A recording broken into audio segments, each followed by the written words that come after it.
Beyond Good and Evil. Chapter 7. Our Virtues. Our virtues, it is probable that we, too, have still our virtues, although naturally they are not those sincere and massive virtues on account of which we hold our grandfathers in esteem and also at a little distance from us. We Europeans of the day after tomorrow, we firstlings of the 20th century, with all our dangerous curiosity, our multifariousness and art of disguising, our mellow and seemingly sweetened cruelty in sense and spirit, we shall presumably, if we must have virtues, have those only which have come to agreement with our most secret and heartfelt inclinations, with our most ardent requirements. Well, then, let us look for them in our labyrinths, where, as we know, so many things lose themselves, so many things get quite lost. And is there anything finer than to search for one's own virtues? Is it not almost to believe in one's own virtues? But this believing in one's own virtues, is it not practically the same as what was formerly called one's good conscience, that long, respectable pigtail of an idea, which our grandfathers used to hang behind their heads, and often enough also behind their understandings? It seems, therefore, that however little we may imagine ourselves to be old-fashioned and grandfatherly respectable in other respects, in one thing we are nevertheless the worthy grandchildren of our grandfathers, we last Europeans with good consciences, we also still wear their pigtail. If you only knew how soon, so very soon, it will be different. As in the stellar firmament there are sometimes two suns which determine the path of one planet, and in certain cases suns of different colors shine around a single planet, now with red light, now with green, and then simultaneously illumine and flood it with motley colors, so we modern men, owing to the complicated mechanism of our firmament, are determined by different moralities. Our actions shine alternately in different colors, and are seldom unequivocal, and there are often cases also in which our actions are motley colored. To love one's enemies? I think that has been well learnt. It takes place thousands of times at present on a large and small scale. Indeed, at times the higher and sublimer thing takes place. We learn to despise when we love, and precisely when we love best, all of it, however, unconsciously, without noise, without ostentation, with the shame and secrecy of goodness, which forbids the utterance of the pompous word and the formula of virtue. Morality as attitude is opposed to our taste nowadays. This is also an advance, as it was an advance in our fathers that religion as an attitude finally became opposed to their taste, including the enmity and Voltairean bitterness against religion, and all that formerly belonged to freethinker pantomime. It is the music in our conscience, the dance in our spirit, to which Puritan litanies, moral sermons, and goody-goodness won't chime. Let us be careful in dealing with those who attach great importance to being credited with moral tact and subtlety in moral discernment. They never forgive us if they have once made a mistake before us, or even with regard to us, they inevitably become our instinctive calumniators and detractors, even when they still remain our friends. Blessed are the forgetful, for they get the better even of their blunders. The psychologists of France, and where else are there still psychologists nowadays, have never yet exhausted their bitter and manifold enjoyment of the bêtise bourgeoise, just as though, in short, they betray something thereby. Flaubert, for instance, the honest citizen of Rouen, neither saw, heard, nor tasted anything else in the end. It was his mode of self-torment and refined cruelty. As this is growing wearisome, I would now recommend for a change something else for a pleasure, namely, the unconscious astuteness with which good, fat, honest mediocrity always behaves towards loftier spirits and the tasks they have to perform, the subtle, barbed, Jesuitical astuteness, which is 1,000 times subtler than the taste and understanding of the middle class in its best moments, subtler even than the understanding of its victims, a repeated proof that instinct is the most intelligent of all kinds of intelligence which have hitherto been discovered. In short, you psychologists, study the philosophy of the rule in its struggle with the exception. There you have a spectacle fit for gods and godlike malignity. Or, in plainer words, practice vivisection on good people, on the homo boni voluntatis, on yourselves. The practice of judging and condemning morally is the favorite revenge of the intellectually shallow on those who are less so. It is also a kind of indemnity for their being badly endowed by nature, and finally, it is an opportunity for acquiring spirit and becoming subtle. Malice spiritualizes. They are glad in their inmost heart that there is a standard according to which those who are over-endowed with intellectual goods and privileges are equal to them. They contend for the equality of all before God, and almost need the belief in God for this purpose. It is among them that the most powerful antagonists of atheism are found. If anyone were to say to them a lofty spirituality is beyond all comparison with the honesty and respectability of a merely moral man, it would make them furious. I shall take care not to say so. I would rather flatter them with my theory that lofty spirituality itself exists only as the ultimate product of moral qualities, that it is a synthesis of all qualities attributed to the merely moral man, after they have been acquired singly through long training and practice, perhaps during a whole series of generations. That lofty spirituality is precisely the spiritualizing of justice, and the beneficent severity which knows that it is authorized to maintain gradations of rank in the world, even among things, and not only among men.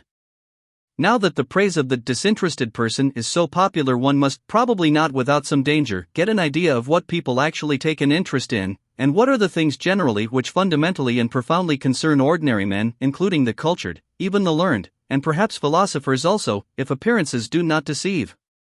The fact thereby becomes obvious that the greater part of what interests and charms higher natures, and more refined and fastidious tastes, seems absolutely uninteresting to the average man if, notwithstanding, he perceive devotion to these interests, he calls it disinterest, and wonders how it is possible to act disinterestedly. There have been philosophers who could give this popular astonishment a seductive and mystical, otherworldly expression, perhaps because they did not know the higher nature by experience, instead of stating the naked and candidly reasonable truth that disinterested action is very interesting and interested action, provided that. And love? What? Even an action for love's sake shall be unegoistic? But you fools! And the praise of the self-sacrificer? But whoever has really offered sacrifice knows that he wanted and obtained something for it, perhaps something from himself for something from himself, that he relinquished here in order to have more there, perhaps in general to be more, or even feel himself more. But this is a realm of questions and answers in which a more fastidious spirit does not like to stay, for here truth has to stifle her yawns so much when she is obliged to answer. And after all, truth is a woman, one must not use force with her. It sometimes happens, said a moralistic pedant and trifle retailer, that I honor and respect an unselfish man, not, however, because he is unselfish, but because I think he has a right to be useful to another man at his own expense. In short, the question is always who he is, and who the other is. For instance, in a person created and destined for command, self-denial and modest retirement, instead of being virtues, would be the waste of virtues, so it seems to me. Every system of unegoistic morality which takes itself unconditionally and appeals to every one, not only sins against good taste, but is also an incentive to sins of omission, an additional seduction under the mask of philanthropy, and precisely a seduction and injury to the higher, rarer, and more privileged types of men. Moral systems must be compelled first of all to bow before the gradations of rank. Their presumption must be driven home to their conscience until they thoroughly understand at last that it is immoral to say that what is right for one is proper for another. So said my moralistic pedant and bonhomme. Did he perhaps deserve to be laughed at when he thus exhorted systems of morals to practice morality? But one should not be too much in the right if one wishes to have the laughers on one's own side. A grain of wrong pertains even to good taste. Wherever sympathy, fellow-suffering, is preached nowadays, and, if I gather rightly, no other religion is any longer preached, let the psychologist have his ears open through all the vanity, through all the noise which is natural to these preachers. As to all preachers, he will hear a hoarse, groaning, genuine note of self-contempt. It belongs to the overshadowing and uglifying of Europe, which has been on the increase for a century, the first symptoms of which are already specified documentarily in a thoughtful letter of Galliani to Madame d'Épinay, if it is not really the cause thereof. The man of modern ideas, the conceited ape, is excessively dissatisfied with himself, this is perfectly certain. He suffers, and his vanity wants him only to suffer with his fellows. The hybrid European, a tolerably ugly plebeian, taken all in all, absolutely requires a costume. He needs history as a storeroom of costumes. To be sure, he notices that none of the costumes fit him properly, he changes and changes. Let us look at the 19th century with respect to these hasty preferences and changes in its masquerades of style, and also with respect to its moments of desperation on account of nothing suiting us. It is in vain to get ourselves up as romantic, or classical, or Christian, or Florentine, or Barocco, or national, in moribus et artibus, it does not clothe us.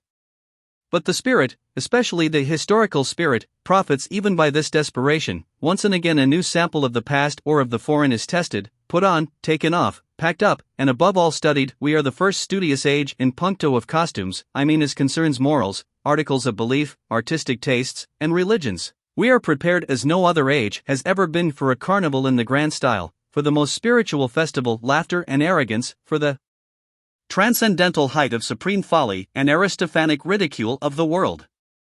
Perhaps we are still discovering the domain of our invention just here, the domain where even we can still be original, probably as parodists of the world's history and as God's Merry Andrews. Perhaps, though nothing else of the present have a future, our laughter itself may have a future.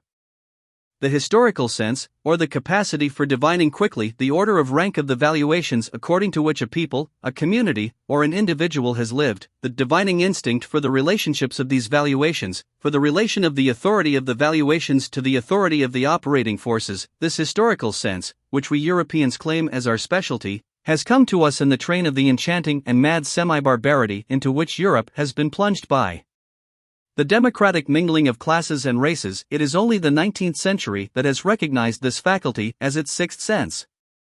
Owing to this mingling, the past of every form and mode of life, and of cultures which were formerly closely contiguous and superimposed on one another, flows forth into us modern souls. Our instincts now run back in all directions. We ourselves are a kind of chaos. In the end, as we have said, the spirit perceives its advantage therein. By means of our semi-barbarity in body and in desire, we have secret access everywhere, such as a noble age never had. We have access above all to the labyrinth of imperfect civilizations, and to every form of semi-barbarity that has at any time existed on earth, and in so far as the most considerable part of human civilization hitherto has just been semi-barbarity, the historical sense implies almost the sense and instinct for everything, the taste and tongue for everything, whereby it immediately proves itself to be an ignoble sense.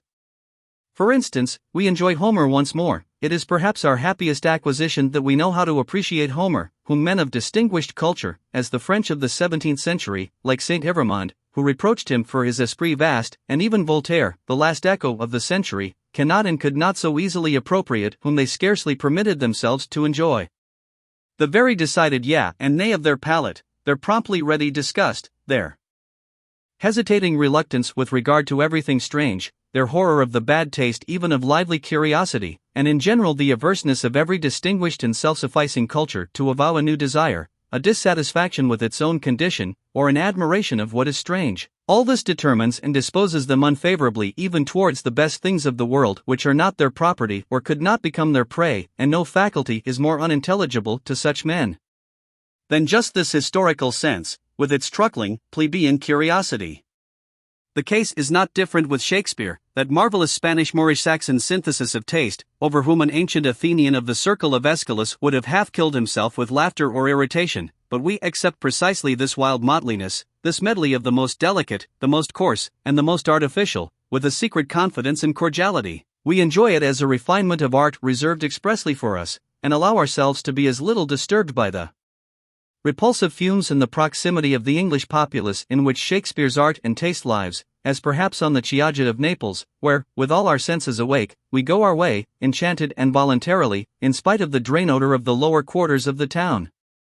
That as men of the historical sense we have our virtues, is not to be disputed. We are unpretentious, unselfish, modest, brave, habituated to self-control and self-renunciation, very grateful, very patient, very complaisant, but with all this we are perhaps not very tasteful.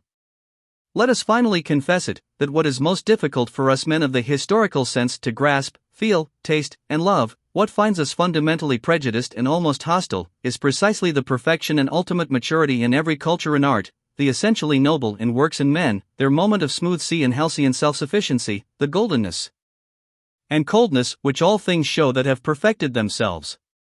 Perhaps our great virtue of the historical sense is in necessary contrast to good taste, at least to the very bad taste, and we can only evoke in ourselves imperfectly, hesitatingly, and with compulsion the small, short, and happy godsends and glorifications of human life as they shine here and there. Those moments and marvelous experiences when a great power has voluntarily come to a halt before the boundless and infinite, when a superabundance of refined delight has been enjoyed by a sudden checking and petrifying, by standing firmly and planting oneself fixedly on still trembling ground. Proportionateness is strange to us, let us confess it to ourselves. Our itching is really the itching for the infinite, the immeasurable. Like the rider on his forward panting horse, we let the reins fall before the infinite. We modern men, we semi-barbarians, and are only in our highest bliss when we are in most danger. whether it be hedonism, pessimism, utilitarianism, or eudaimonism, all those modes of thinking which measure the worth of things according to pleasure and pain, that is, according to accompanying circumstances and secondary considerations, are plausible modes of thought and naivete, which every one conscious of creative powers and an artist's conscience will look down upon with scorn, though not without sympathy. Sympathy for you, to be sure. That is not sympathy as you understand it. It is not sympathy for social distress, for society with its sick and misfortuned, for the hereditarily vicious and defective who lie on the ground around us. Still less is it sympathy for the grumbling, vexed, revolutionary slave classes who strive after power. They call it freedom. Our sympathy is a loftier and further-sighted sympathy. We see how man dwarfs himself, how you dwarf him. And there are moments when we view your sympathy with an indescribable anguish, when we resist it, when we regard your seriousness as more dangerous than any kind of levity. You want, if possible, and there is not a more foolish if possible, to do away with suffering, and it really seems that we would rather have it increased and made worse than it has ever been. Well-being, as you understand it, is certainly not a goal. It seems to us an end, a condition which at once renders man ludicrous and contemptible and makes his destruction desirable. The discipline of suffering, of great suffering, know ye not that it is only this discipline that has produced all the elevations of humanity hitherto?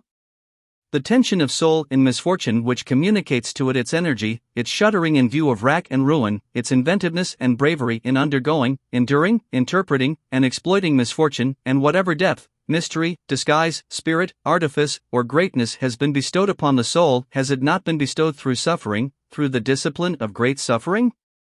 In man, creature and creator are united. In man there is not only matter, shred, excess, clay, mire, folly, chaos, but there is also the creator, the sculptor, the hardness of the hammer, the divinity of the spectator, and the seventh day. Do ye understand this contrast?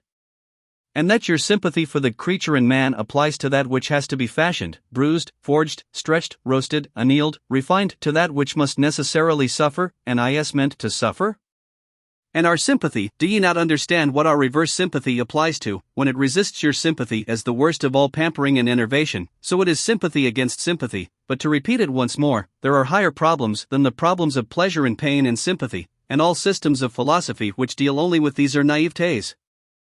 We immoralists, this world with which we are concerned, in which we have to fear and love, this almost invisible, inaudible world of delicate command and delicate obedience, a world of almost in every respect, captious, insidious, sharp, and tender, yes, it is well protected from clumsy spectators and familiar curiosity.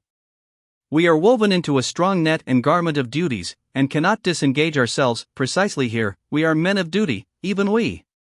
Occasionally, it is true, we dance in our chains and betwixt our swords. It is none the less true that more often we gnash our teeth under the circumstances, and are impatient at the secret hardship of our lot. But do what we will, fools and appearances say of us, these are men without duty. We have always fools and appearances against us. Honesty, granting that it is the virtue of which we cannot rid ourselves, we free spirits, well, we will labor at it with all our perversity and love, and not tire of perfecting ourselves in our virtue, which alone remains. May its glance someday overspread like a gilded, blue, mocking twilight this aging civilization with its dull gloomy seriousness. And if, nevertheless, our honesty should one day grow weary, and sigh, and stretch its limbs, and find us too hard, and would fain have it pleasanter, easier, and gentler, like an agreeable vice, let us remain hard, we latest Stoics, and let us send to its help whatever devilry we have in us, our disgust at the clumsy and undefined, our nidum invetidum, our love of adventure, our sharpened and fastidious curiosity, our most subtle, disguised, intellectual will to power in universal conquest, which rambles and roves avidiously around all the realms of the future. Let us go with all our devils to the help of our God. It is probable that people will misunderstand and mistake us on that account. What does it matter? They will say, their honesty, that is their devilry, and nothing else. What does it matter? And even if they were right, have not all gods hitherto been such sanctified, rebaptized devils? And after all, what do we know of ourselves? And what the spirit that leads us wants to be called? It is a question of names. And how many spirits we harbor. Our honesty, we free spirits, let us be careful lest it become our vanity, our ornament and ostentation, our limitation, our stupidity. Every virtue inclines to stupidity, every stupidity to virtue, stupid to the point of sanctity, they say in Russia. Let us be careful lest out of pure honesty we eventually become saints and bores. Is not life 100 times too short for us to bore ourselves? One would have to believe in eternal life in order to. I hope to be forgiven for discovering that all moral philosophy hitherto has been tedious and has belonged to the soporific appliances, and that virtue, in my opinion, has been more injured by the tediousness of its advocates than by anything else. At the same time, however, I would not wish to overlook their general usefulness. It is desirable that as few people as possible should reflect upon morals, and consequently it is very desirable that morals should not someday become interesting. But let us not be afraid. Things still remain today as they have always been. I see no one in Europe who has, or discloses, an idea of the fact that philosophizing concerning morals might be conducted in a dangerous, captious, and ensnaring manner, that calamity might be involved therein. Observe, for example, the indefatigable, inevitable English utilitarians, how ponderously and respectably they stalk along. A Homeric metaphor expresses it better: in the footsteps of Bentham, just as he had already stalked in the footsteps of the respectable Helvetius. No, he was not a dangerous man, Helvetius, see Senator Pococurante, to use an expression of Galliani. No new thought, nothing of the nature of a finer turning or better expression of an old thought, not even a proper history of what has been previously thought on the subject, an impossible literature, taking it all in all, unless one knows how to leaven it with some mischief. In effect, the old English vice called cant, which is moral Tartuffism, has insinuated itself also into these moralists, whom one must certainly read with an eye to their motives if one must read them, concealed this time under the new form of the scientific spirit. Moreover, there is not absent from them a secret struggle with the pangs of conscience, from which a race of former Puritans must naturally suffer, in all their scientific tinkering with morals. Is not a moralist the opposite of a Puritan? That is to say, as a thinker who regards morality as questionable, as worthy of interrogation, in short, as a problem? Is moralizing not immoral? In the end, they all want English morality to be recognized as authoritative, inasmuch as mankind, or the general utility, or the happiness of the greatest number, no. The happiness of England will be best served thereby.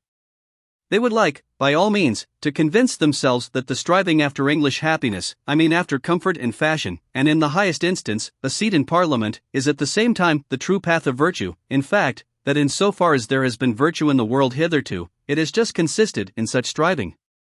Not one of those ponderous, conscience-stricken herding animals, who undertake to advocate the cause of egoism as conducive to the general welfare, wants to have any knowledge or inkling of the facts that the general welfare is no ideal, no goal, no notion that can be at all grasped, but is only a nostrum, that what is fair to one may not at all be fair to another, that the requirement of one morality for all is really a detriment to higher men, in short, that there is a distinction of rank between man, and consequently between morality and morality. They are an unassuming and fundamentally mediocre species of men, these utilitarian Englishmen, and, as already remarked, in so far as they are tedious, one cannot think highly enough of their utility. One ought even to encourage them, as has been partially attempted in the following rhymes. Hail, ye worthies, barrow-wheeling. Longer, better, I revealing. Stiffer I in head and knee. Unenraptured, never jesting. Mediocre everlasting. Sans genie et sans esprit. In these later ages, which may be proud of their humanity, there still remains so much fear, so much superstition of the fear of the cruel wild beast, the mastering of which constitutes the very pride of these humaner ages, that even obvious truths, as if by the agreement of centuries, have long remained unuttered, because they have the appearance of helping the finally slain wild beast back to life again. I perhaps risk something when I allow such a truth to escape. Let others capture it again and give it so much milk of pious sentiment. Footnote, an expression from Schiller's William Tell, Act 4, Scene 3, to drink, that it will lie down quiet and forgotten in its old cornered. One ought to learn anew about cruelty, and open one's eyes. One ought at last to learn impatience, in order that such immodest gross errors as, for instance, have been fostered by ancient and modern philosophers with regard to tragedy may no longer wander about virtuously and boldly. Almost everything that we call higher culture is based upon the spiritualizing and intensifying of cruelty. This is my thesis. The wild beast has not been slain at all, it lives, it flourishes, it has only been transfigured. That which constitutes the painful delight of tragedy is cruelty, that which operates agreeably in so-called tragic sympathy, and at the basis even of everything sublime, up to the highest and most delicate thrills of metaphysics, obtains its sweetness solely from the intermingled ingredient of cruelty. What the Roman enjoys in the arena, the Christian in the ecstasies of the cross, the Spaniard at the sight of the faggot and stake or of the bullfight, the present-day Japanese who presses his way to the tragedy, the workman of the Parisian suburbs who has a homesickness for bloody revolutions, the Wagnerian who, with unhinged will, undergoes the performance of a Tristan and Isolde, what all these enjoy, and strive with mysterious ardor to drink in, is the philtre of the great Circe cruelty. Here, to be sure, we must put aside entirely the blundering psychology of former times, which could only teach with regard to cruelty that it originated at the sight of the suffering of others. There is an abundant, superabundant enjoyment even in one's own suffering, in causing one's own suffering, and wherever man has allowed himself to be persuaded to self-denial in the religious sense, or to self-mutilation, as among the Phoenicians and ascetics, or in general, to desensualization, decarnalization, and contrition, to puritanical repentance spasms, to vivisection of conscience, and to Pascal-like sacrificia dell'intelletto, he is secretly allured and impelled forwards by his cruelty, by the dangerous thrill of cruelty towards himself. Finally, let us consider that even the seeker of knowledge operates as an artist and glorifier of cruelty, in that he compels his spirit to perceive against its own inclination, and often enough against the wishes of his heart, he forces it to say nay, where he would like to affirm, love, and adore. Indeed, every instance of taking a thing profoundly and fundamentally is a violation, an intentional injuring of the fundamental will of the spirit, which instinctively aims at appearance and superficiality. Even in every desire for knowledge there is a drop of cruelty. Perhaps what I have said here about a fundamental will of the spirit may not be understood without further details. I may be allowed a word of explanation. That imperious something which is popularly called the spirit wishes to be master internally and externally, and to feel itself master. It has the will of a multiplicity for a simplicity, a binding, taming, imperious, and essentially ruling will. Its requirements and capacities here are the same as those assigned by physiologists to everything that lives, grows, and multiplies.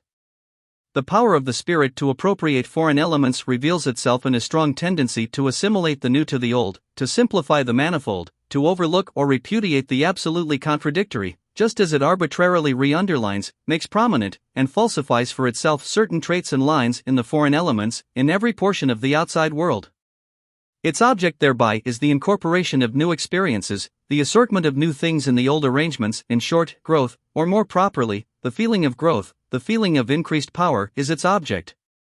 This same will has at its service an apparently opposed impulse of the spirit, a suddenly adopted preference of ignorance, of arbitrary shutting out, a closing of windows, an inner denial of this or that, a prohibition to approach, a sort of defensive attitude against much that is knowable, a contentment with obscurity, with the shutting in horizon, an acceptance and approval of ignorance, as that which is all necessary according to the degree of its appropriating power, its digestive power. To speak figuratively, and in fact the spirit resembles a stomach more than anything else. Here also belong an occasional propensity of the spirit to let itself be deceived, perhaps with a waggish suspicion that it is not so and so, but is only allowed to pass as such, a delight in uncertainty and ambiguity, an exulting enjoyment of arbitrary, out-of-the-way narrowness and mystery, of the too near, of the foreground, of the magnified, the diminished, the misshapen, the beautified, and enjoyment of the arbitrariness of all these manifestations of power. Finally, in this connection, there is the not unscrupulous readiness of the spirit to deceive other spirits and dissemble before them the constant pressing and straining of a creating, shaping, changeable power. The spirit enjoys therein its craftiness and its variety of disguises. It enjoys also its feeling of security therein. It is precisely by its protean arts that it is best protected and concealed. Counter to this propensity for appearance, for simplification, for a disguise, for a cloak. In short, for every outside is a cloak, there operates the sublime tendency of the man of knowledge, which takes, and insists on taking things profoundly, variously, and thoroughly, as a kind of cruelty of the intellectual conscience and taste, which every courageous thinker will acknowledge in himself, provided, as it ought to be, that he has sharpened and hardened his eye sufficiently long for introspection, and is accustomed to severe discipline and even severe words. He will say, "There is something cruel in the tendency of my spirit." Let the virtuous and amiable try to convince him that it is not so.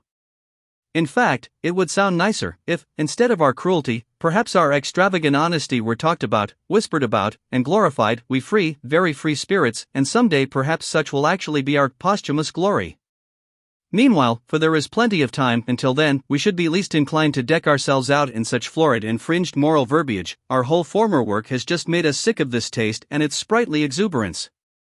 They are beautiful, glistening, jingling, festive words: honesty, love of truth, love of wisdom, sacrifice for knowledge, heroism of the truthful. There is something in them that makes one's heart swell with pride.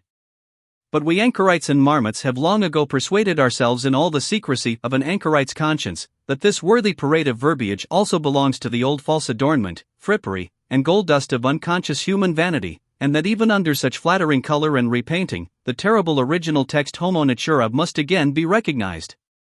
In effect, to translate man back again into nature, to master the many vain and visionary interpretations and subordinate meanings which have hitherto been scratched and daubed over the eternal original text, homo natura, to bring it about that man shall henceforth stand before man as he now, hardened by the discipline of science, stands before the other forms of nature, with fearless Oedipus eyes, and stopped Ulysses' ears, deaf to the enticements of old metaphysical bird-catchers, who have piped to him far too long: thou art more. Thou art higher. Thou hast a different origin. This may be a strange and foolish task, but that it is a task, who can deny? Why did we choose it, this foolish task? Or, to put the question differently, why knowledge at all? Everyone will ask us about this. And thus pressed, we, who have asked ourselves the question 100 times, have not found and cannot find any better answer. Learning alters us, it does what all nourishment does, that does not merely conserve, as the physiologist knows. But at the bottom of our souls, quite down below, there is certainly something unteachable, a granite of spiritual fate, of predetermined decision and answer to predetermined, chosen questions. In each cardinal problem there speaks an unchangeable I am this. A thinker cannot learn anew about man and woman, for instance, but can only learn fully, he can only follow to the end what is fixed about them and himself. Occasionally we find certain solutions of problems which make strong beliefs for us, perhaps they are henceforth called convictions. Later on one sees in them only footsteps to self-knowledge, guideposts to the problem which we ourselves are, or more correctly to the great stupidity which we embody, our spiritual fate, the unteachable in us, quite down below. In view of this liberal compliment which I have just paid myself, permission will perhaps be more readily allowed me to utter some truths about woman as she is, provided that it is known at the outset how literally they are merely my truths. Woman wishes to be independent, and therefore she begins to enlighten men about woman as she is. This is one of the worst developments of the general uglifying of Europe. For what must these clumsy attempts of feminine scientificality and self-exposure bring to light? Woman has so much cause for shame. In woman there is so much pedantry, superficiality, schoolmasterliness, petty presumption, unbridledness, and indiscretion concealed. Study only woman's behavior towards children, which has really been best restrained and dominated hitherto by the fear of man. Alas, if ever the eternally tedious in woman, she has plenty of it, is allowed to venture forth. If she begins radically and on principle to unlearn her wisdom and art of charming, of playing, of frightening away sorrow, of alleviating and taking easily, if she forgets her delicate aptitude for agreeable desires. Female voices are already raised, which, by St. Aristophanes, make one afraid. With medical explicitness it is stated in a threatening manner what woman first and last requires from man. Is it not in the very worst taste that woman thus sets herself up to be scientific? Enlightenment hitherto has fortunately been men's affair, men's gift. We remained therewith among ourselves, and in the end, in view of all that women write about woman, we may well have considerable doubt as to whether woman really desires enlightenment about herself and can desire it. If woman does not thereby seek a new ornament for herself, I believe ornamentation belongs to the eternally feminine. Why, then, she wishes to make herself feared, perhaps she thereby wishes to get the mastery. But she does not want truth. What does woman care for truth? From the very first, nothing is more foreign, more repugnant, or more hostile to woman than truth. Her great art is falsehood, her chief concern is appearance and beauty. Let us confess it, we men, we honor and love this very art and this very instinct in woman, we who have the hard task, and for our recreation gladly seek the company of beings under whose hands, glances, and delicate follies, our seriousness, our gravity, and profundity appear almost like follies to us. Finally, I ask the question, did a woman herself ever acknowledge profundity in a woman's mind, or justice in a woman's heart?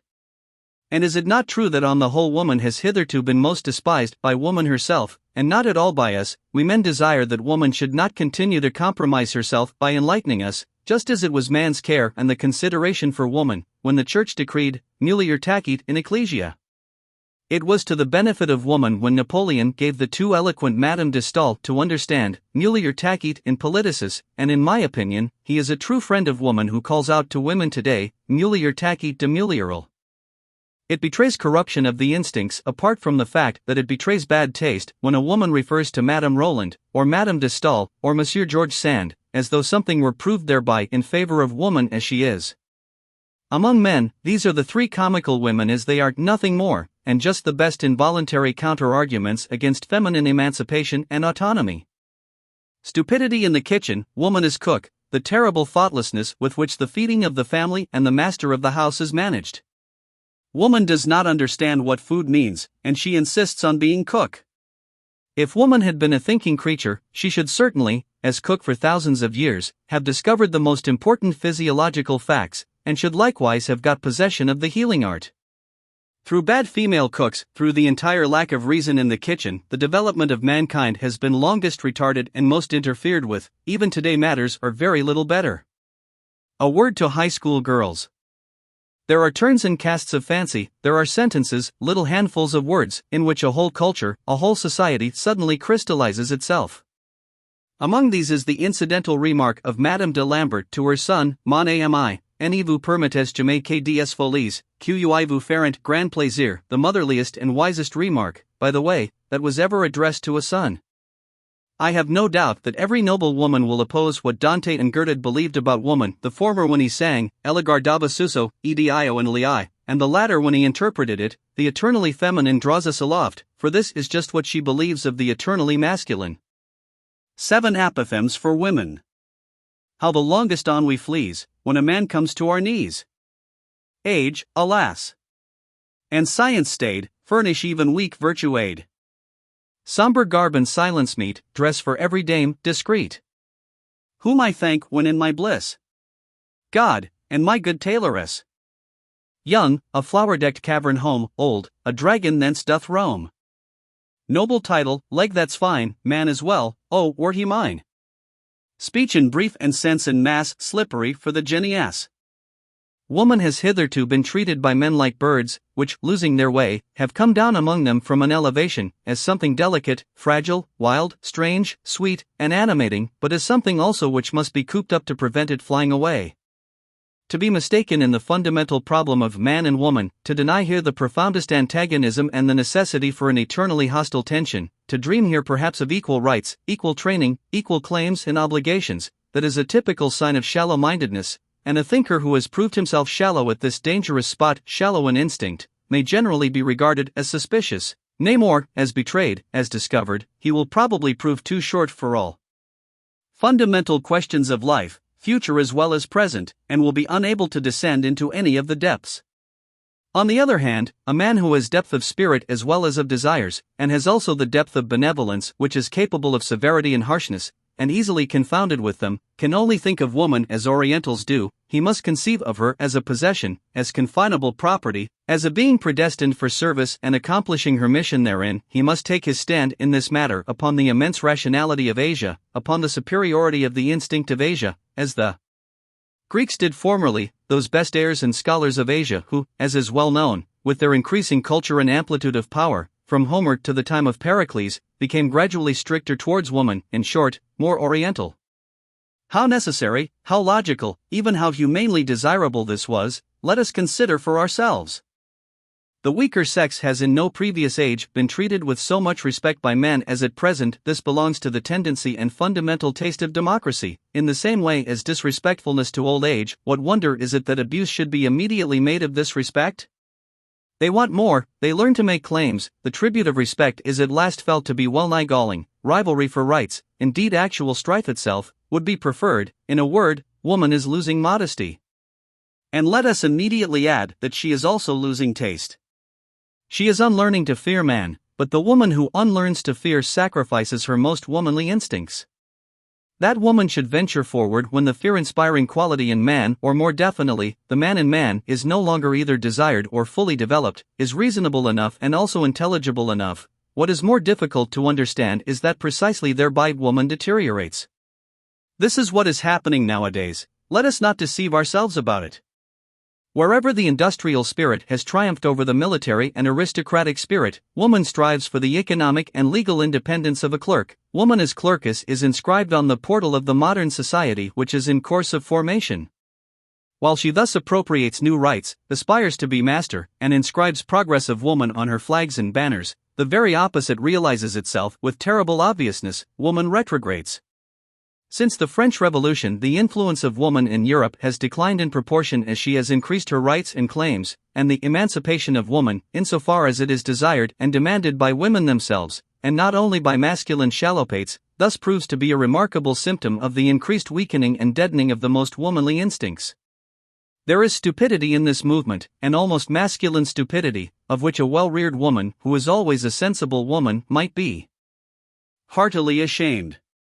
To lose the intuition as to the ground upon which she can most surely achieve victory, to neglect exercise in the use of her proper weapons, to let herself go before man, perhaps even to the book, where formerly she kept herself in control and in refined, artful humility, to neutralize with her virtuous audacity man's faith in a veiled, fundamentally different ideal in woman, something eternally, necessarily feminine, to emphatically and loquaciously dissuade man from the idea that woman must be preserved, cared for, protected, and indulged, like some delicate, strangely wild, and often pleasant domestic animal, the clumsy and indignant collection of everything of the nature of servitude and bondage which the position of woman in the hitherto existing order of society has entailed and still entails, as though slavery were a counter-argument, and not rather a condition of every higher culture, of every elevation of culture. What does all this betoken, if not a disintegration of womanly instincts, a defeminising? Certainly, there are enough of idiotic friends and corrupters of woman among the learned asses of the masculine sex, who advise woman to defeminize herself in this manner, and to imitate all the stupidities from which man in Europe, European manliness, suffers, who would like to lower woman to general culture, indeed even to newspaper reading and meddling with politics.